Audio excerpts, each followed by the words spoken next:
जय हिंद। स्वागत है आप सभी का अपने यूट्यूब परिवार बीए सेमेस्टर वाला में। दीनदयाल उपाध्याय गोरखपुर विश्वविद्यालय में और उससे संबंधित सभी कॉलेज में आपके माइनर के एग्ज़ाम 23 तारीख से शुरू हो रहे हैं। इसमें 23 तारीख को ही आपका एग्ज़ाम है, 23 दिसंबर 2025 को। ठीक है। बीए, बीएससी, बीकॉम, बीबीए वालों के लिए भी है, जो फर्स्ट सेमेस्टर में है, थर्ड सेमेस्टर में है या फिर फिफ्थ सेमेस्टर में है। ठीक है। माइनर में एग्ज़ाम आपका होने वाला है communication skills and personality development का।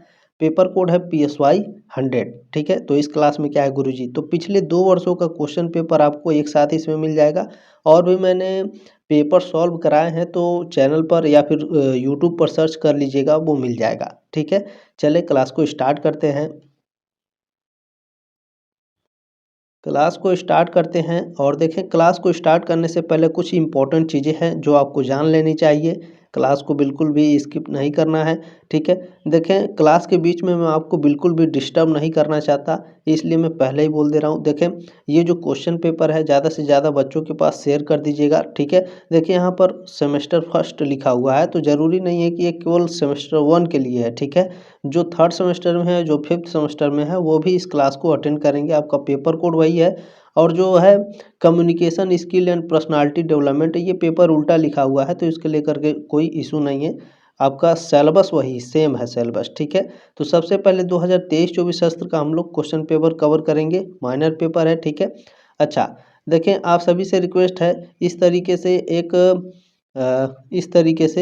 एक बना होगा। ठीक है ना, हाइप का बटन होगा, तो हाइप जरूर दे दीजिएगा क्लास पे, और कम से कम एक लाइक जरूर कर दीजिएगा, ताकि जितना ज़्यादा लाइक रहेगा, जितना ज़्यादा हाइप रहेगा, क्लास उतना ज़्यादा रिकमेंड होगा बाकी बच्चों के पास। और कोई इसका मतलब नहीं होता है, उससे कोई रेवेन्यू मुझे नहीं होता है। ठीक है। आप लोगों के लिए, के भलाई के लिए है, जो दीनदयाल उपाध्याय गोरखपुर विश्वविद्यालय में बच्चे हैं उनके भलाई के लिए है। ठीक है। ये तो हो गया आज का। ठीक है। बाकी टेलीग्राम ग्रुप मोस्टली आप सभी लोग ज्वाइन कर लीजिएगा, ताकि जो भी अपडेट है, जो भी प्लेलिस्ट सेंड की जाती है, वो आपको टेलीग्राम ग्रुप में ही सेंड की जाती है। और एक सबसे इम्पोर्टेंट चीज़ है जो आप सभी के लिए अनिवार्य है, ये मेरा व्हाट्सअप नंबर है 7607574584। किसी भी क्वेश्चन में कोई डाउट है तो आप स्क्रीनशॉट लेकर आप हमसे डाउट क्लियर कर सकते हैं। उसका भी आपको एक भी पैसा नहीं देना है। एग्ज़ाम के बाद आप लोगों को इसी नंबर पर क्वेश्चन पेपर सेंड कर देना है, ताकि मैं आपको लोगों के लिए आंसर की बना सकूं। और नेक्स्ट ईयर जब आप जाएंगे सेकेंड सेमेस्टर, फोर्थ और सिक्स सेमेस्टर में, जब आप लोगों का को करिकुलर का एग्ज़ाम होगा ना, तो आप हमसे क्वेश्चन पेपर मांगेंगे, तो आपकी भी जिम्मेदारी है कि आपका जो एग्ज़ाम हो रहा है वो क्वेश्चन पेपर इसी नंबर पर व्हाट्सएप कर दें। ठीक है। चलें, क्लास को स्टार्ट करते हैं। अब आपको बीच में कभी डिस्टर्ब नहीं करना है, तो ध्यान से पढ़ना है सभी क्वेश्चन को। पहला क्वेश्चन पूछा गया है, संप्रेषण शब्द की उत्पत्ति लैटिन शब्द कम्युनिस से हुई है, जिसका अर्थ है। इस क्वेश्चन में आपको दो क्वेश्चन और मिलेंगे और उसका आंसर भी मिलेगा। संप्रेषण माने होता है कम्युनिकेशन। कम्युनिकेशन शब्द की उत्पत्ति किससे हुई है? लैटिन शब्द से। अच्छा, कम्युनिकेशन शब्द की उत्पत्ति लैटिन शब्द से हुई है, तो किससे हुई है? कम्युनिस्ट से हुई है, क्योंकि ये कई बार लगातार आपके एग्जाम में पूछा है। कम्युनिकेशन शब्द यानी संप्रेषण शब्द की उत्पत्ति लैटिन शब्द के किस भाषा से हुई है? कम्युनिस्ट भाषा से या फिर कम्युनिस्ट शब्द से हुई है। अच्छा, इसका अर्थ क्या होता है? इसके तीन अर्थ होते हैं। एक होता है कॉमन। ठीक है। देखें, क्या होता है, जो पेपर बनाया जाता है वो इंग्लिश में ही बनाया जाता है, इसको हिंदी में ट्रांसलेट कर दिया जाता है। तो आप इतने समझदार हैं कि समझ गए होंगे कि ट्रांसलेट किया जाता है तो किस तरीके से वो लिख सकता है, कोई उसका भरोसा नहीं है। ठीक है। तो यहाँ सर्वनिष्ठ लिखा हुआ है, जब आप इसे सर्च करेंगे या फिर खोजेंगे तो इसका आंसर नहीं मिल पाएगा, लेकिन कॉमन होता है। और इसका अर्थ एक होता है शेयरेड। इसको मैं क्यों बता रहा हूँ, क्योंकि हो सकता है आपके ऑप्शन में कॉमन ना दे। इसके तीन अर्थ होते हैं, तीनों को आपको जान लेना चाहिए। अगर नहीं जानेंगे तो आपका नंबर कट जाएगा बाबू। ठीक है ना। शेयरेड एक ये हो गया, स्क्रीनशॉट ले लीजिएगा इसका। ठीक है। एक होता है पब्लिक, PU, ठीक है, BLIC। इसके तीन अर्थ होते हैं। ठीक है। जो कम्युनिकेशन शब्द है संप्रेषण, इसकी उत्पत्ति लैटिन शब्द के कम्युनिस्ट से हुई है, जिसका अर्थ है कॉमन, शेयरेड और पब्लिक। ठीक है। हिंदी में बता दें गुरुजी, तो हिंदी में भी आप लोग सुन लीजिए, जिसका अर्थ होता है कॉमन माने सामान्य, शेयरेड माने साझा, और पब्लिक माने सार्वजनिक। ठीक है ना। क्लियर हो गया? आगे बढ़े ना, ये आपका क्लियर हो गया। चलिए देखिए, सामान्य को सर्वनिष्ठ लिखा है तो इसका कोई दिक्कत नहीं है, इसमें बी ऑप्शन आपका राइट है। लेकिन इन तीनों को अच्छे से याद रखिएगा, ये पहला क्वेश्चन आपका बहुत ही ज़्यादा इंपॉर्टेंट है। यहाँ से आपका 100% एग्जाम में क्वेश्चन आना ही आना है, ठीक है। ये क्वेश्चन भी मतलब पूरा क्वेश्चन पेपर ही बहुत ही ज़बरदस्त तरीके से 2024 वाला दिया गया था। देखिए, निम्नलिखित में से मन की कौन सी संरचना आनंद सिद्धांत के अनुसार निश्चित होती है। तो इसमें देखें, जो आपका इड है, इड, ठीक है, ये आपका प्लेजर प्रिंसिपल है, ठीक है ना। मन की कौन सी संरचना आनंद सिद्धांत के अनुसार निर्देशित होती है, तो जो इड है, इड संरचना, ये आनंद सिद्धांत के अनुसार निर्देशित होती है। ए ऑप्शन राइट है क्वेश्चन नंबर दूसरे का, ठीक है। तो अच्छा, एक क्वेश्चन और पूछता है, इड, ईगो और सुपर ईगो की अवधारणा किसने दी थी। सिगमंड फ्रॉयड ने इड, ईगो और सुपर ईगो की अवधारणा को दिया था, ठीक है। ये क्वेश्चन भी आपको याद रखना है, कई बार आपके एग्जाम में पूछ चुका है। मैं ऐसे हवा में नहीं बोल रहा हूँ, मैं कई वर्षों से आपको पढ़ा रहा हूँ अलग अलग यूनिवर्सिटी के। 6 सेमेस्टर में यही मेजर सब्जेक्ट है, communication skill and personality development, सारे यूनिवर्सिटी में उत्तर प्रदेश के, ठीक है। चलिए, तीसरा क्वेश्चन क्या है, समय प्रबंधन रणनीतियों के अंतर्गत शामिल है। समय प्रबंधन यानी टाइम मैनेजमेंट, ठीक है। तो टाइम मैनेजमेंट रणनीतियों के अंतर्गत क्या शामिल है, तो निगरानी और योजना, ठीक है, मॉनिटरिंग एंड प्लानिंग और गोल सेटिंग, लक्ष्य निर्धारण। टाइम मैनेजमेंट के अंतर्गत आपका निगरानी योजना होता है और लक्ष्य निर्धारण दोनों होते हैं, तो सी ऑप्शन आपका करेक्ट हो जाएगा।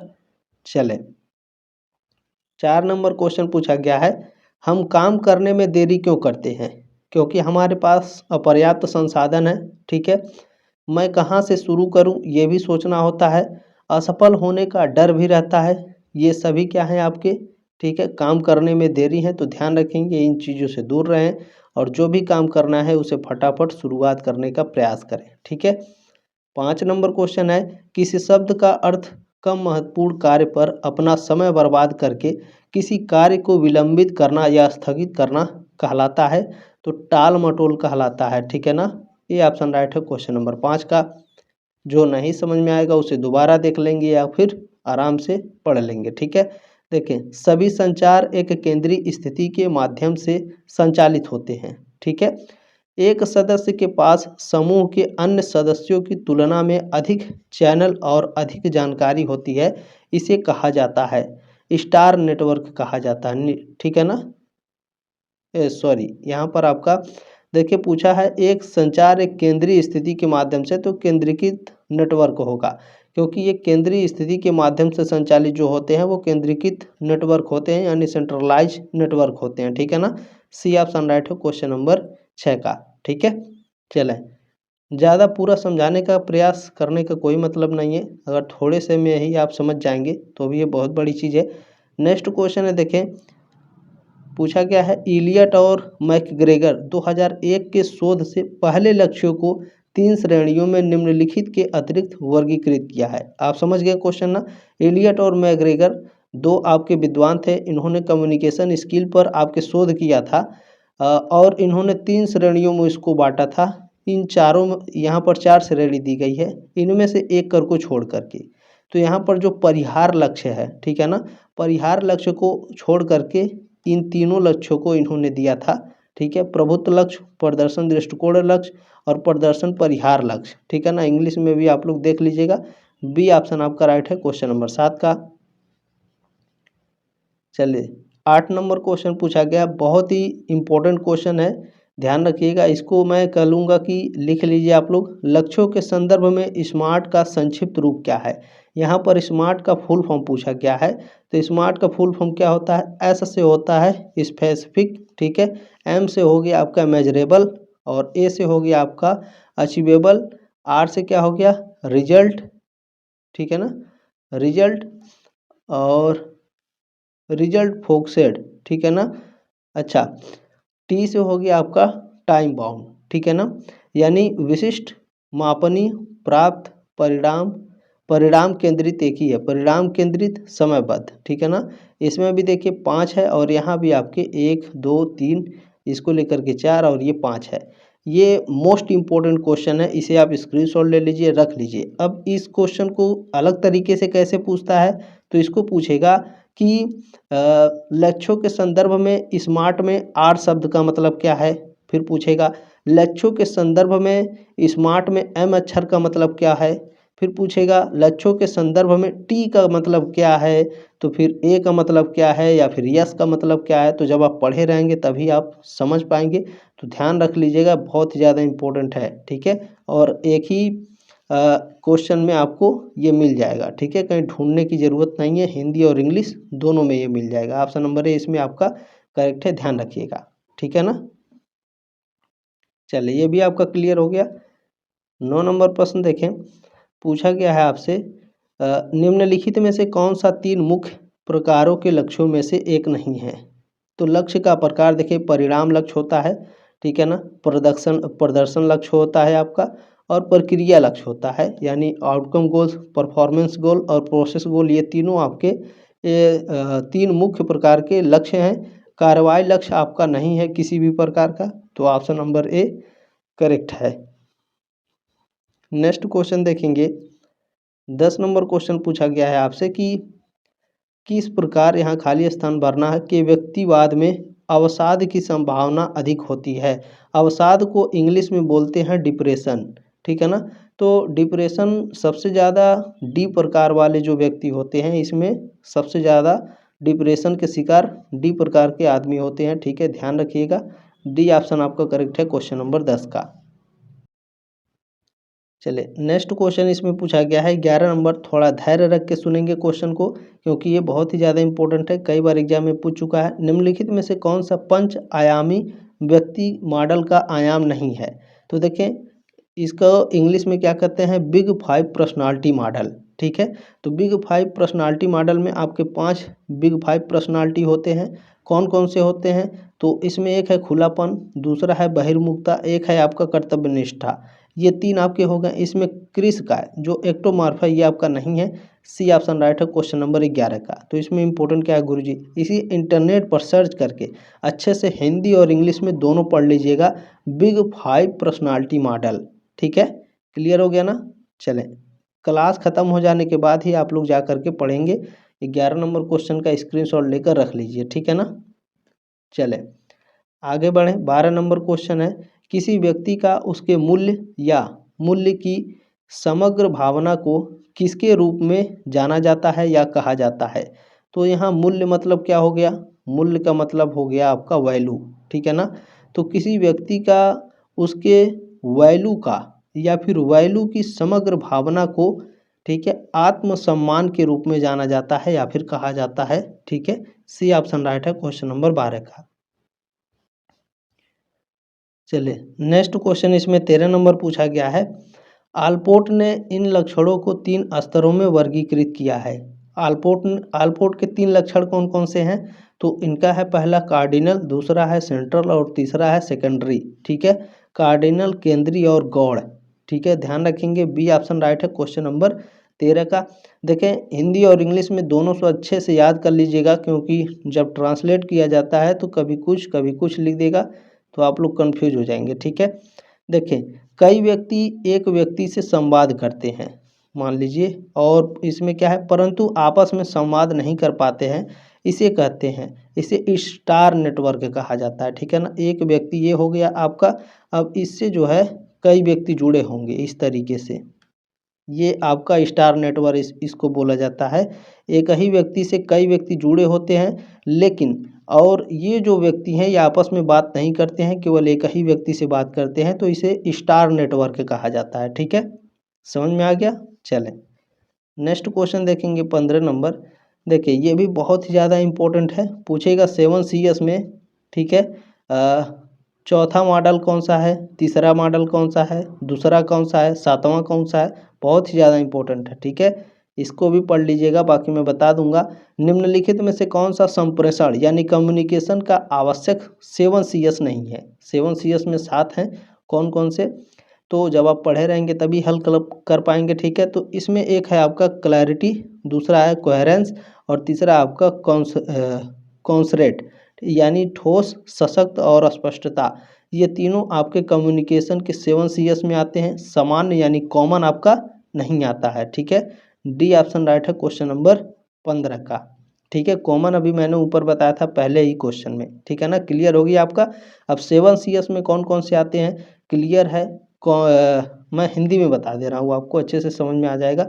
अस्पष्टता, पूर्णता, संक्षिप्तता, ठोसता, शिष्टाचार, शुद्धता और विचार, ये 7 CS होते हैं। इंटरनेट पर सर्च करके हिंदी इंग्लिश में और उसे रट डालिएगा एकदम, ठीक है। चलें नेक्स्ट क्वेश्चन देखें, पूछा गया है निम्नलिखित में से किस मनोवैज्ञानिक ने सभी व्यक्तियों को अंतर्मुखी और बहिर्मुखी में विभाजित किया है। तो सभी व्यक्तियों को अंतर्मुखी और बहिर्मुखी में कार्ल जुंग ने विभाजित किया है। ऑप्शन नंबर ए करेक्ट है क्वेश्चन नंबर 16 का। नेक्स्ट क्वेश्चन 17 नंबर पूछा गया है स्कूल के घंटों के दौरान या फिर स्कूल के बैठक के दौरान, ठीक है, सेल फोन यानी जो आपके फ़ोन की घंटी है उसका सही तरीका है या तो उसको वाइब्रेट में रखिए या तो उसको बंद कर दीजिए, ठीक है ना। बी ऑप्शन राइट है क्वेश्चन नंबर 17 का। नेक्स्ट क्वेश्चन देखें, चलें 18 नंबर क्वेश्चन आपसे पूछा गया है ईमेल में सभी बड़े अक्षरों का उपयोग करने का अर्थ है। यदि ईमेल आपको कोई भेजा है और उसमें सभी बड़े अक्षरों कैपिटल लेटर का यूज हुआ है, ठीक है ना।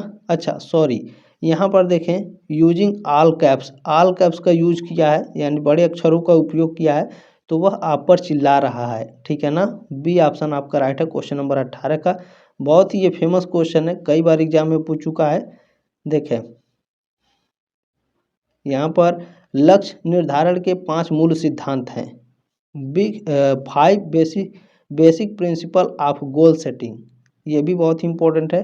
पहला है क्लैरिटी, दूसरा है चैलेंजिंग, तीसरा है कमिटमेंट, चौथा है फीडबैक और पांचवा है टास्क कॉम्प्लेक्सिटी, ठीक है। स्पष्टता, चुनौतीपूर्ण, प्रतिबद्धता, प्रतिक्रिया, कार्य की जटिलता, ये लक्ष्य निर्धारण के 5 मूल सिद्धांत हैं। अगर याद रहेगा, नहीं याद रहेगा, पूछेगा कि इनमें से लक्ष्य निर्धारण के 5 मूल सिद्धांतों में से इनमें से कौन सा नहीं है, तो उसमें 4 ऑप्शन दिया रहेगा, 4 ऑप्शन में से एक आपका गलत दिया रहेगा। तो जब आपको याद रहेगा तभी आप कर पाएंगे, ठीक है। चलिए नेक्स्ट क्वेश्चन क्या है, किसे अशाब्दिक संचार, अशाब्दिक संचार को नॉन वर्बल कम्युनिकेशन कहते हैं, ठीक है। तो किसे नॉन वर्बल कम्युनिकेशन के रूप में वर्गीकृत किया गया है। तो देखें जो पैरा लैंग्वेजेस होते हैं, जो पराभाषाएं होती हैं, इसे अशाब्दिक संचार में वर्गीकृत किया गया है, ठीक है ना। जैसे टोन, पिच, ये सभी अशाब्दिक संचार के अंतर्गत आते हैं, नॉन वर्बल कम्युनिकेशन के, ठीक है। देखिए नेक्स्ट क्वेश्चन है आत्मसम्मान का अर्थ है। आत्मसम्मान का मतलब क्या होता है, संतुष्टि में विलंब, किसी के व्यवहार पर आंतरिक नियंत्रण रखें, किसी के व्यवहार पर बाहरी भी नियंत्रण रखें, या किसी व्यक्ति का अपने बारे में मूल्य निर्णय। तो आत्मसम्मान का अर्थ क्या होता है, किसी व्यक्ति का अपने बारे में मूल्य का जो निर्णय होता है, ये आत्मसम्मान का अर्थ है, ठीक है ना। Value judgement of personal about himself, D option right है क्वेश्चन नंबर 21 का। चलिए 22 नंबर क्वेश्चन पूछा गया है मनोवृत्ति को इंग्लिश में क्या कहते हैं, एटीट्यूड कहते हैं, ठीक है। तो मनोवृत्ति के विकास में कौन योगदान नहीं देता है, यानी एटीट्यूड के विकास में कौन योगदान नहीं देता है। तो देखें इसमें रिश्ते का आकर्षण, रिलेशनशिप अट्रैक्शन। अच्छा, मनोवृत्ति के विकास एक तरीके से ये सीखा जाता है। एटीट्यूड ऐसा नहीं है कि आप दूसरा कुछ समझ रहे हैं, एटीट्यूड का मतलब ये हो गया, मनोवृत्ति का मतलब ये होता है सीखना, ठीक है। तो सीखना, रिश्तों का आकर्षण, आप रिश्तों के बीच में जो संबंध होते हैं, जो सामाजिक संबंध होते हैं, क्या आप उसको सीखते हैं कि नहीं सीखते हैं, बिल्कुल सीखते हैं गुरुजी। तो पहला आपका बिल्कुल करेक्ट है। क्रिया प्रसूत अनुबंध और क्लासिकल अनुबंध, ये भी करेक्ट है। अवलोकन आधारित शिक्षा, ये भी करेक्ट है। आनुवांशिक प्रभाव, ये आपका गलत है, क्योंकि देखें जेनेटिक इन्फ्लुएंस इसमें नहीं होता है, क्योंकि जो मनोवृत्ति का विकास होता है इसे आप सीखते हैं खुद से, ये आपको जन्मजात नहीं मिलता है कि आप पैदा हो गए और साइकिल चलाना सीख गए, बात करना सीख गए, सारी चीज़ें आप आकर के धरती पर धीरे धीरे सीखते हैं, ठीक है। तो ऑप्शन नंबर डी आपका करेक्ट है इसमें, ठीक है। चले नेक्स्ट क्वेश्चन क्या है, बाकी किसी भी क्वेश्चन में डाउट होगा तो हमसे क्लियर कर लीजिएगा, पैनिक मत होइएगा। औपचारिक संप्रेषण कितने प्रकार के होते हैं। औपचारिक संप्रेषण मतलब फॉर्मल कम्युनिकेशन, फॉर्मल कम्युनिकेशन आपके 4 प्रकार के होते हैं। बी ऑप्शन राइट है क्वेश्चन नंबर 23 का। ठीक है ना, क्लियर हो गया। कौन कौन से, तो देखें फॉर्मल कम्युनिकेशन, औपचारिक संचार को आमतौर पर, ठीक है, 4 प्रकार में बांटा गया है। एक होता है अपवर्ड कम्युनिकेशन, एक होता है डाउनवर्ड कम्युनिकेशन, एक होता है हॉरिजेंटल कम्युनिकेशन, एक होता है आपका डायगोनल कम्युनिकेशन। हिंदी में इसको कहते हैं नीचे की ओर संचार, दूसरा है ऊपर की ओर संचार, तीसरा है क्षैतिज संचार और चौथा है तिरछा या फिर अनुप्रस्थ संचार। ये 4 प्रकार के औपचारिक यानी फॉर्मल कम्युनिकेशन होते हैं आपके। ठीक है ना, चलें जितने भी ये भी आप लोग पढ़ लीजिएगा एक बार इंटरनेट के माध्यम से, मैं मुझे पता है बुक होगा नहीं किसी के पास। चलिए 24 नंबर क्वेश्चन है, यहाँ खाली स्थान भरना है। तो खाली स्थान में आपको क्या भरना है, पहले क्वेश्चन को पढ़िए। के अंतर्गत इस बात पर ध्यान देना शामिल है कि व्यक्ति जो कहता है उस पर अन्य लोग क्या कह रहे हैं और उस पर क्या उचित प्रतिक्रिया दे रहे हैं। तो इसमें एक्टिव लिसनिंग आता है। एक्टिव लिसनिंग मतलब एम्पैथी लिसनिंग, ठीक है ना। इसमें एम्पैथिक लिसनिंग लिखा है लेकिन ज़्यादातर आपको एक्टिव लिसनिंग लिख करके आता है। सहानुभूतिपूर्वक सुनना, ठीक है, सहानुभूतिपूर्वक सुनना के अंतर्गत इस बात पर ध्यान देना शामिल है कि व्यक्ति जो कह रहा है, जिसके सामने आप खड़े हैं, उस पर अन्य लोग क्या कह रहे हैं और उस पर क्या उचित प्रतिक्रिया दे रहे हैं। ये एक तरीके से कहा जाए तो ये आपका ग्रुप डिस्कशन हो गया। ग्रुप डिस्कशन भी इसको बोलते हैं। ठीक है, चले प्रश्न नंबर 25 है, क्रिया प्रसूत अनुबंध में हम लोगों के किसके दृष्टिकोण को बनाने पर निर्भर करते हैं। तो इसमें सकारात्मक और नकारात्मक पुनर्बलन, ठीक है, क्रिया प्रसूत अनुबंध में हम लोगों के सकारात्मक और नकारात्मक पुनर्बलन दृष्टिकोण को बनाने पर निर्भर करते हैं। ये ऑप्शन राइट है क्वेश्चन नंबर 25 का। ठीक है ना, चलें क्वेश्चन नंबर 26 देखें, पूछा गया है निम्नलिखित में से कौन सा कारक व्यक्तित्व को प्रभावित करता है। व्यक्तित्व माने हो गया आपका पर्सनालिटी। ठीक है, तो कौन सा कारक है जो आपके पर्सनालिटी को प्रभावित करता है। तो जो आपका, ठीक है ना, आनुवांशिक और शारीरिक विशेषताएं क्या आपके व्यक्तित्व को प्रभावित करती हैं। तो बिल्कुल करती हैं। प्रायोगिक कारक, ये आपका जो एक्सपेरिमेंटल फैक्टर्स होते हैं, ये आपकी पर्सनालिटी को प्रभावित नहीं करते हैं। फैमिली इन्वायरमेंटल आपके पर्सनालिटी को प्रभावित करता है, आपके कैरेक्टर को, आपके व्यक्तित्व को। ठीक है, कल्चर फैक्टर्स यानी जो सांस्कृतिक कारक हैं, ये भी आपके व्यक्तित्व को प्रभावित करते हैं। पहला, तीसरा और चौथा आपका इसमें करेक्ट है। ठीक है, चलिए ऑप्शन में भी देख लेंगे, डी में दिया है पहला, तीसरा और चौथा आपका करेक्ट है। चलिए नेक्स्ट क्वेश्चन है 27 नंबर, पूछा गया है कि व्यक्तिगत विकास गतिविधियों में से वे गतिविधियां शामिल हैं। कौन सी गतिविधियां शामिल हैं। तो जागरूकता और पहचान वृद्धि, मानव पूंजी का निर्माण, क्षमताओं और क्षमता का विकास करने, ये सभी डी ऑप्शन आपका करेक्ट हो जाएगा। नेक्स्ट क्वेश्चन देखेंगे 28 नंबर, ईमेल का मतलब है। ईमेल का सीधे सीधे फुल फॉर्म पूछा गया है। तो ईमेल का फुल फॉर्म होता है इलेक्ट्रॉनिक मेल। ठीक है, सी ऑप्शन आपका करेक्ट हो जाएगा क्वेश्चन नंबर 28 का। नेक्स्ट क्वेश्चन पूछा है आत्मविश्वास एक माप है। आत्मविश्वास किसका माप है। तो यह ट्रेट का माप है, सील गुड का माप होता है। सी ऑप्शन आपका राइट है क्वेश्चन नंबर 29 का। चलिए प्रश्न नंबर 3 आपसे पूछा गया है 30 नंबर। देखिए जाजोनक 1968 के अनुसार मनोवृत्ति यानी एटीट्यूड कैसे बनती है। तो मनोवृत्ति एटीट्यूड इनके अनुसार मात्र अनावरण से बनती है। ठीक है ना, बी ऑप्शन आपका राइट है क्वेश्चन नंबर 30 का। चलिए नेक्स्ट क्वेश्चन इसमें आपसे पूछा गया है, इसे थोड़ा छोटा कर लेते हैं। ठीक है, देखिए पूछा गया है किसी निश्चित घटना के बारे में उसके विश्वासों, विकल्पों, ज्ञान या जानकारी के आधार पर कर्मचारी का संज्ञानात्मक रवैया मनोवृत्ति के घटक के अंतर्गत आता है। सी ऑप्शन राइट है क्वेश्चन नंबर 31 का। मैं चाहूँ तो डायरेक्ट सीधे सीधे पढ़ाते चला जाऊँगा, आपको समझ में आए या ना आए, लेकिन ऐसा नहीं करना है। बीए सेमेस्टर वाला हमेशा आपके साथ है और हमेशा आपके साथ रहेगा।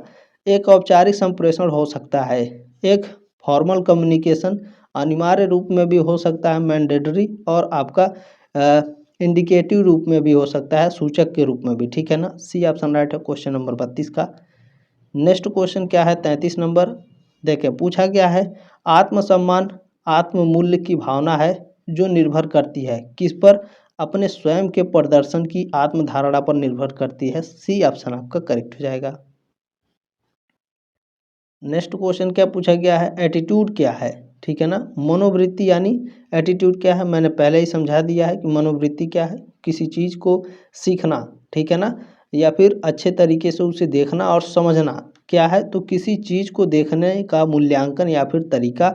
डी ऑप्शन राइट है क्वेश्चन नंबर 34 का। अब आपको समझ में आ गया ना एटीट्यूड क्या होता है। चले 35 नंबर क्वेश्चन है, किसी वेबसाइट पर वेब पेज HTML का उपयोग करके बनाए जाते हैं, सही है या गलत? अच्छा, वेब पेज बना रहे हैं HTML का उपयोग करके, तो बिल्कुल सही तरीका है, ये ऑप्शन आपका राइट है क्वेश्चन नंबर 35 का। अच्छा, कंप्यूटर के क्वेश्चन भी आपके एग्जाम में पूछे जाते हैं, तो कंप्यूटर के क्वेश्चन भी याद कर लीजिएगा, बाकी मैंने पेपर आपको दे दिया है। HTML का फुल फॉर्म क्या होता है, हाइपर टेक्स्ट मार्कअप लैंग्वेज, ठीक है ना, क्लियर हो गया। इसमें ए ऑप्शन राइट है क्वेश्चन नंबर 35 का। नेक्स्ट क्वेश्चन इसमें पूछा गया है, उच्च आत्मसम्मान वाले लोग हैं कौन हैं?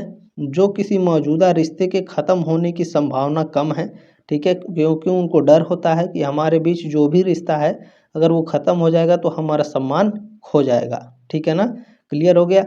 दीर्घकालिक यानी लंबे समय तक स्थिर शुरुआत की अधिक संभावना होती है, ठीक है ना, दोनों आपका करेक्ट है क्वेश्चन नंबर 36 का। ए और बी दोनों सही हैं। नेक्स्ट क्वेश्चन देखिए 37 नंबर पूछा है, संचार के प्रमुख तत्व हैं, कम्युनिकेशन के प्रमुख तत्व हैं सूचना और समझ प्रसारित करना, एनकोडर और डिकोडर या तो मानव या गैर मानव वस्तुएं हैं, सूचनाएं कम्युनिकेशन, ठीक है, कोई चैनल तो होगा ही, यह भी आपका बिल्कुल करेक्ट है, डी ऑप्शन आपका राइट हो जाएगा। नेक्स्ट क्वेश्चन 38 नंबर है, देखिए पूछा जा रहा है, ग्रेपवाइन शब्द का प्रयोग किसके लिए किया जाता है? ग्रेपवाइन शब्द का जो प्रयोग है वो इनफॉर्मल कम्युनिकेशन अनौपचारिक संचार के लिए किया जाता है। बी ऑप्शन राइट है क्वेश्चन नंबर 38 का। क्लियर हो गया। चले नेक्स्ट क्वेश्चन पूछा गया है, आनन अभिव्यक्ति का एक उदाहरण है, तो यह अशाब्दिक संचार का उदाहरण है, ठीक है ना, आनन अभिव्यक्ति का एक उदाहरण है अशाब्दिक संचार, नॉन वर्बल कम्युनिकेशन है। क्लियर हो गया, सी ऑप्शन राइट है। चले 40 नंबर क्वेश्चन देखेंगे, पूछा गया है, निम्नलिखित में से कौन कम आत्मसम्मान वाले लोगों की विशेषता नहीं है? तो इसमें देखें श्रेष्ठता बोध होना, ये कम आत्मसम्मान वाले लोगों की विशेषता नहीं है, ये ऑप्शन राइट है क्वेश्चन नंबर 40 का। चले नेक्स्ट क्वेश्चन देखेंगे 41 नंबर पूछा जा रहा है कि निम्नलिखित में से कौन सा एक आत्मविश्वासी व्यक्ति का गुण है? जुनून, धैर्य, प्रतिबद्धता, दया या करुणा? तो जो आत्मविश्वासी व्यक्ति होते हैं ये कमिटेड होते हैं, ठीक है ना, प्रतिबद्ध होते हैं अपने काम के प्रति। सी ऑप्शन राइट है क्वेश्चन नंबर 41 का। नेक्स्ट क्वेश्चन है, यूट्यूब, इंस्टाग्राम, फेसबुक ये मास कम्युनिकेशन है, जनसंचार के अंतर्गत आता है। ये ऑप्शन आपका राइट है, ठीक है। चलिए नेक्स्ट क्वेश्चन क्या है, पूछा जा रहा है आपसे कि बिन्सवांगर 1990 के अनुसार 3 विशेषताएं हैं जो लक्ष्य उन्मुख व्यवहार को वर्गीकृत करती हैं, किसके अतिरिक्त? तो लक्ष्य कारक के अतिरिक्त। डी ऑप्शन राइट है क्वेश्चन नंबर 43 का। चलिए नेक्स्ट क्वेश्चन आपसे पूछा गया है कि निम्नलिखित में से किसी आत्मसम्मान के प्रमुख तत्वों में शामिल नहीं किया जा सकता है? आत्मसम्मान इसमें देखें आत्मविश्वासी, आत्मधारणा और अपनेपन का भाव, ठीक है, इन तीनों को जो है ये आत्मसम्मान के प्रमुख तत्वों में शामिल कर सकते हैं, सुरक्षा की भावना को नहीं कर सकते हैं, तो डी ऑप्शन आपका करेक्ट हो जाएगा 44 नंबर प्रश्न का। नेक्स्ट क्वेश्चन क्या है, आत्मविश्वास की कमी या कमी की भावना पैदा होती है, उदासीनता से होती है, ठीक है ना, एपैथी से। बी ऑप्शन आपका राइट है। नेक्स्ट क्वेश्चन पूछा है, विलियम जोन्स 1892 ने पदानुक्रम के 2 स्तरों के साथ स्वयं के कई आयामों की पहचान की है, तो स्वयं के इन्होंने 2 आयामों की पहचान की है, I self and me self, ठीक है ना, मैं स्वयं और मुझे स्व। बी ऑप्शन राइट है, इंग्लिश वाला भी अच्छे से याद रखेंगे। नेक्स्ट क्वेश्चन देखिए 47 नंबर पूछा जा रहा है, आत्मविश्वासी, ठीक है, आत्मविश्वासी व्यक्ति के बारे में निम्नलिखित में से कौन सा सत्य नहीं है?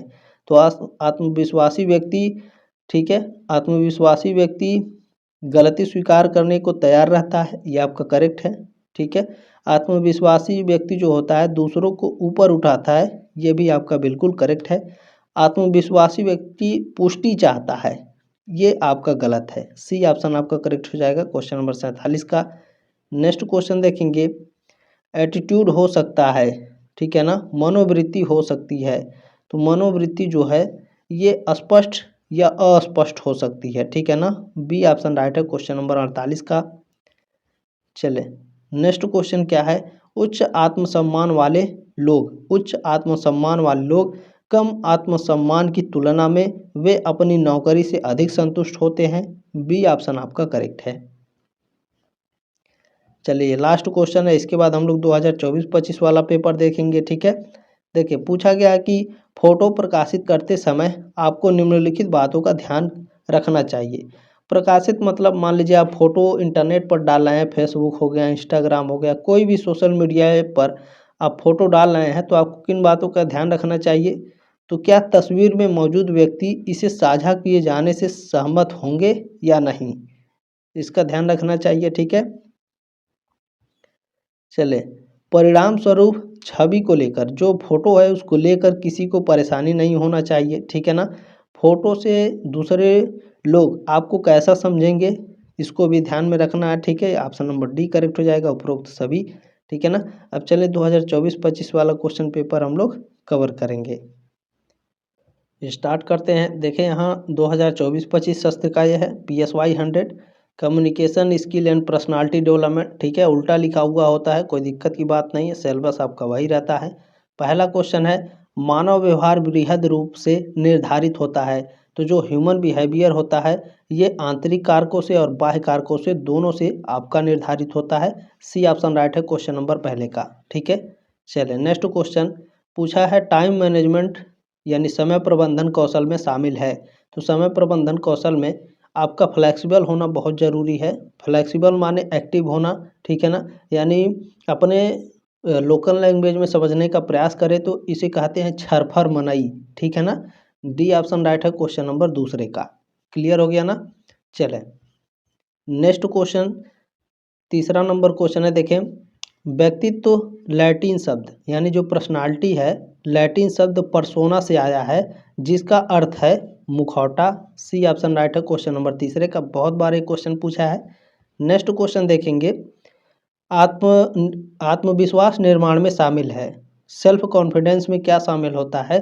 तो जीवन में यथार्थवादी लक्ष्य निर्धारित करें, उन लोगों से बात करें जो आश्वस्त हों, हमेशा सकारात्मक सोचें, निगेटिव कभी मत सोचिए। ठीक है। डी ऑप्शन आपका राइट हो जाएगा, उपरोक्त सभी।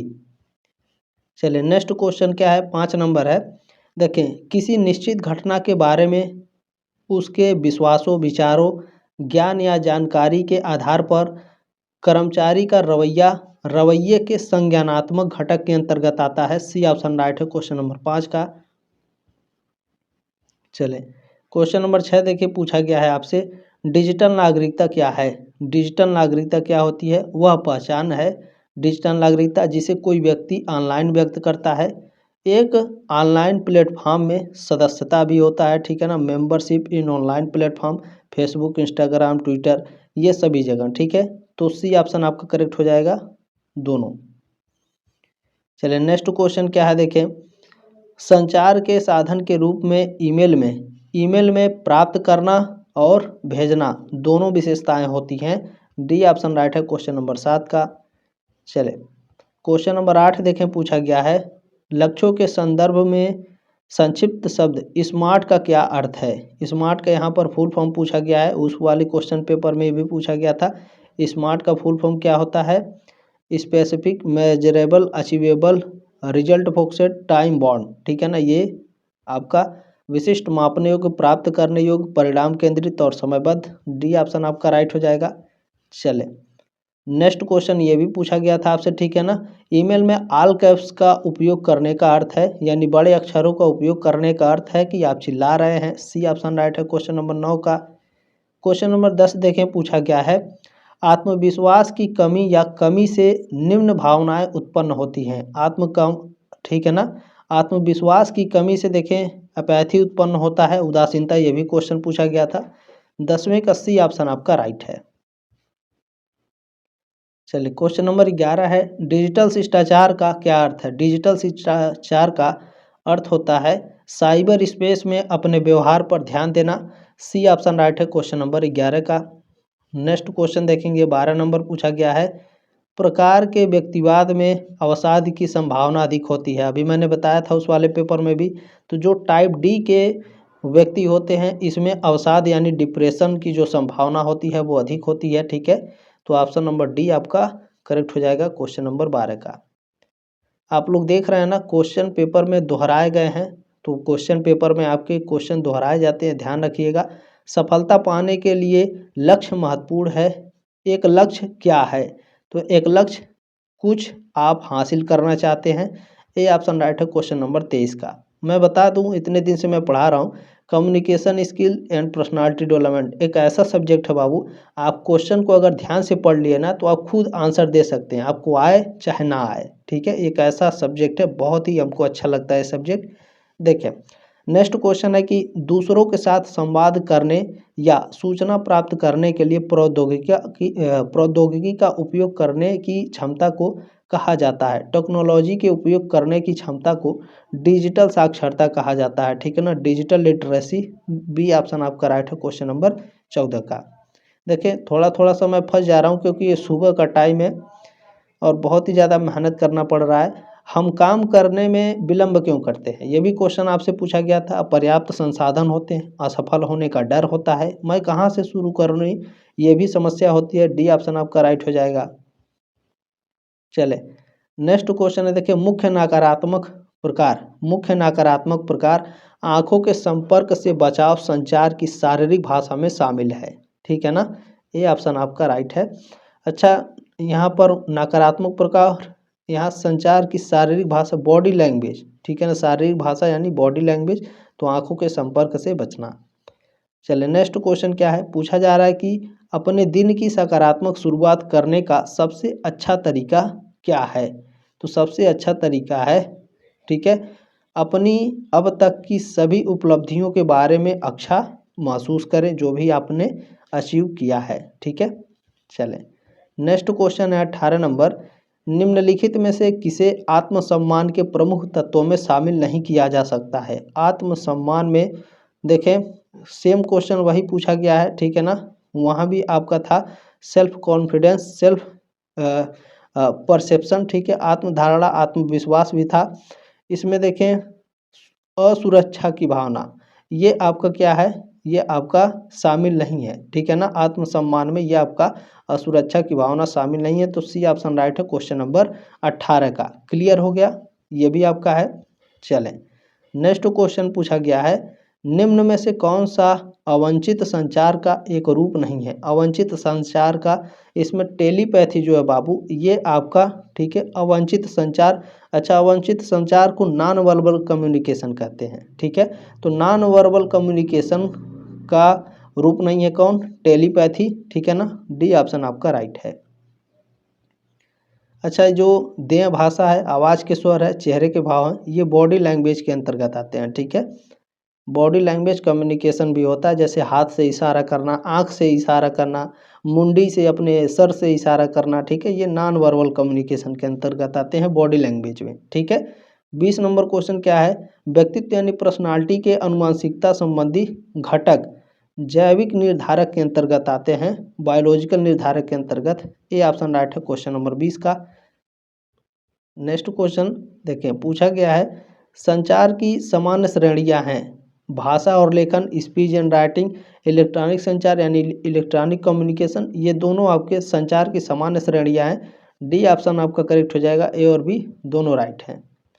नेक्स्ट क्वेश्चन देखेंगे, 22 नंबर क्या पूछा जा रहा है, पूछा गया कि निम्नलिखित में से कौन सा बिग 5 पर्सनालिटी मॉडल का एक आयाम नहीं है? मैंने कहा था बिग 5 पर्सनालिटी मॉडल को अच्छे से इंटरनेट पर सर्च करके पढ़ लीजिएगा। ठीक है, उसमें से पूछेगा जरूर। तो देखिए, खुलापन, कर्तव्यनिष्ठा और बहिर्मुखता, ये बिग 5 मॉडल के हैं। एक्टोमार्फ आपका नहीं आता है, तो सी ऑप्शन करेक्ट है क्वेश्चन नंबर 22 का।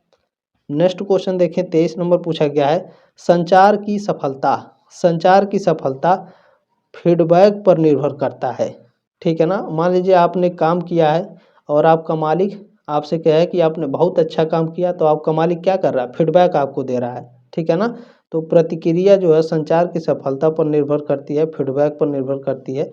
Success of communication dependent on feedback, D option right है। मैंने समझाने का एक तरीका यूज किया है, ठीक है, बाकी आप लोग अपने से समझ सकते हैं। नेक्स्ट क्वेश्चन क्या है, देखिए पूछा क्या है, अच्छा मैं बता दे रहा हूँ, संदर्भ के अनुरोध पर बायोडाटा में प्रदान किया जाना चाहिए, ठीक है ना। रेफरेंस सी ऑप्शन राइट है क्वेश्चन नंबर 24 का। चलिए क्वेश्चन नंबर 25 क्या है, आप समझ रहे हैं ना बायोडाटा, ठीक है, समझ गए बायोडाटा क्या है आपका, क्लियर हो गया ना। हाँ चले नेक्स्ट क्वेश्चन 25 नंबर देखें, पूछा गया है सिगमंड फ्रायड के अनुसार, सिगमंड फ्रायड के अनुसार अचेतन मन, ठीक है ना, क्या है, सिगमंड फ्रायड के अनुसार अचेतन मन का हमारे कार्य करने और महसूस करने के तरीकों पर बड़ा प्रभाव पड़ता है, डी ऑप्शन राइट है क्वेश्चन नंबर 25 का।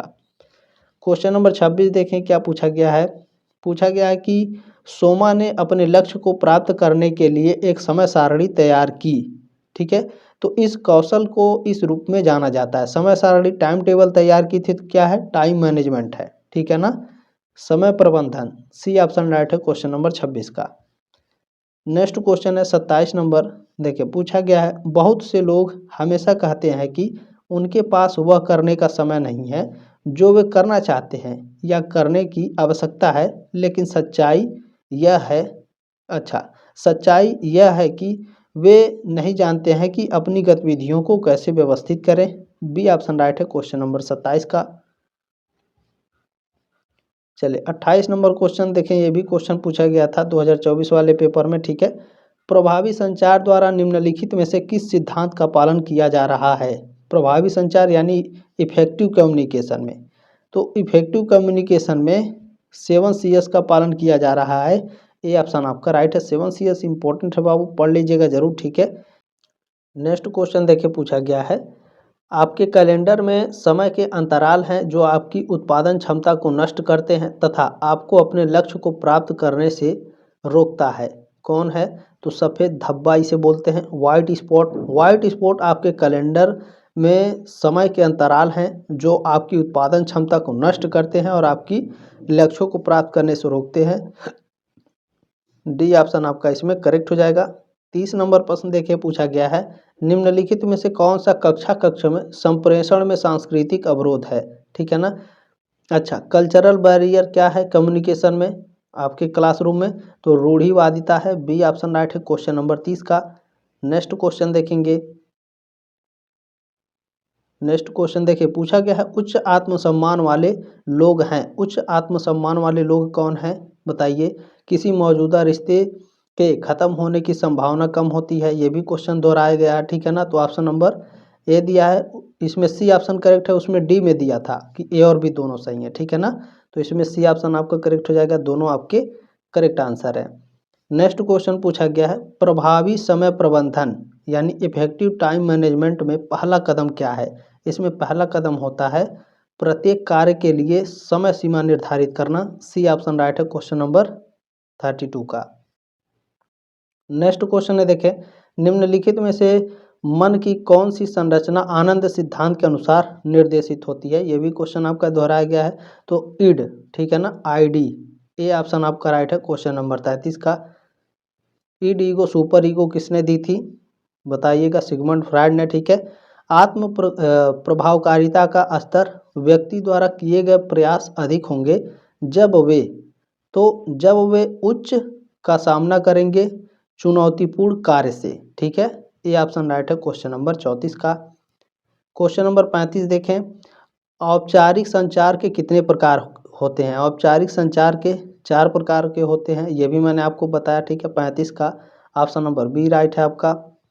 नेक्स्ट क्वेश्चन है 36 नंबर, देखिए दोहराया गया है ना, कई सारे क्वेश्चन दोहराए गए हैं, ठीक है, देखिए आपकी खुद की क्षमताओं में आपके भरोसे के स्तर को, तो आपके भरोसे के स्तर को आत्म प्रभावकारिता के रूप में जाना जाता है, ये ऑप्शन सॉरी फॉर दिस, ठीक है, क्लियर हो गया ना, सेल्फ एफिशिएंसी के रूप में जाना जाता है। नेक्स्ट क्वेश्चन देखेंगे 37 नंबर पूछा गया है निम्नलिखित में से कौन सा आत्मविश्वासी व्यक्ति का गुण है, तो आत्मविश्वासी व्यक्ति हमेशा कमिटेड रहता है, ठीक है ना। कमिटमेंट यानी प्रतिबद्धता, सी ऑप्शन आपका राइट है। नेक्स्ट क्वेश्चन पूछा गया है, निम्नलिखित में से कौन सा 3 मुख्य प्रकार के लक्ष्यों में से एक नहीं है। तो 3 मुख्य प्रकार के लक्ष्यों में से कौन नहीं है।